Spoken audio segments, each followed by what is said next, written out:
To teach a basic climb, ask them to reach high, wrap their dominant foot from the outside in, and flex the foot.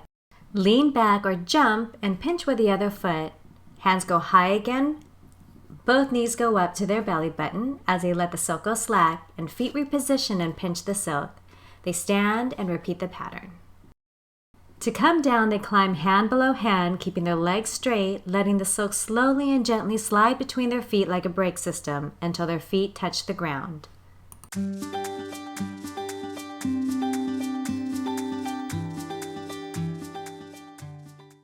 To spot a basic climb for a beginner, you want to ask them to reach their hands high, then guide their foot to wrap from the outside in, not from the inside out, and once they do so, you'll have them flex their foot.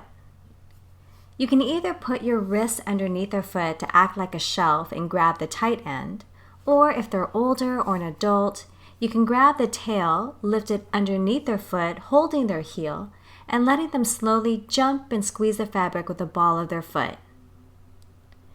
As they bring their hands high and their knees go up, you guide with your heel and lift the tail of the silk.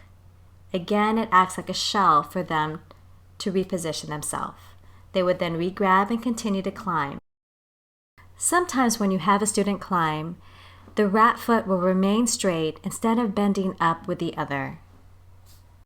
To assist them, you would ask them to reach high on the silks with both hands, and then with your hand, you would pick up their ankle and physically bend their knee up and down to show them that they can bend that knee.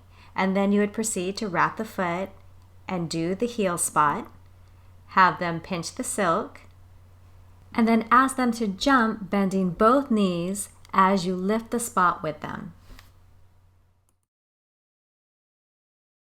If your student is very young or their hands are really small, you can take one side of the fabric and place it under the mat, or if you have handles, you can tie it down with this simple method.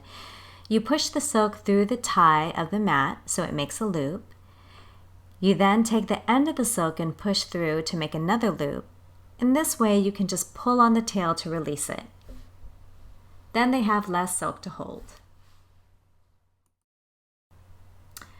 To teach them how to transfer their weight, you'd ask them to reach their hands high, wrap their foot, flex their foot, and to help them learn how to transfer the weight from their feet to their hands, pretend they are sitting in a chair with all the weight going into their hands.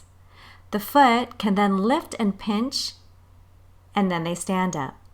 Hands high, pretend to sit in a chair once again, transfer the weight from feet to hands, knees up and pinch, and then repeat. If you liked that video, be sure to like, subscribe, and check out our other videos.